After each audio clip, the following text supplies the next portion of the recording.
गुजरात प्रदेश कमलेश भाई धवल, इनके आदेशानुसार हम वलसाड़ कलेक्टर ऑफिस माननीय साहब को आवेदन पत्र देने के लिए आए हैं। क्या चल रहा है भारत देश में, क्या उथल पुथल चल रही है। कभी बाबा साहब का अपमान, कभी संविधान का अपमान, कभी जो सीजीआई हुसैन गवई सर है जो कि मुख्य न्यायाधीश है, उनके ऊपर जूता फेंका जाता है, उनका अपमान किया जाता है।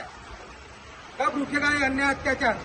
दलित शोषित वंचित बहुजनों के ऊपर ये हो रहा है अन्याय अत्याचार। यहाँ तक अभी भी संविधान के ऊपर भी अपमान हो रहा है, बाबा साहब के अपमान हो रहा है। लेकिन मैं कहना चाहता हूँ, बाबा साहब का अपमान अब सहन नहीं होगा, क्योंकि 134 करोड़ जैसे भारत देश में हर कोई बाहर निकलेगा, क्योंकि सुबह से लेकर शाम तक इस संविधान की तरफ लोग चलते हैं। इसी वजह से चलते हैं, चाहे गरीब हो चाहे करोड़पति हो। जो बाबा साहब मैं जो बोलते हैं कि बाबा साहब ने संविधान नहीं लिखा, उन लोगों से मैं बोलना चाहता हूँ, बाबा साहब को आप इतिहास पढ़ो, बाबा साहब की आप डिग्री रखो। बाबा साहब के बाद 36-32 डिग्री ज्ञान था, 9 भाषा का ज्ञान था, और वो कोलंबिया विद्यापीठ में उन्होंने पढ़ाई की थी। वहाँ पे उनको सूर्य का क्या कहा जाता है, और उन्होंने 2 साल 11 महीने 18 दिन भारत का संविधान लिखकर तैयारी रखा। हम कहते हैं इतिहास हम नहीं पढ़ेंगे, आप इतिहास पढ़ो, किसने संविधान लिखा।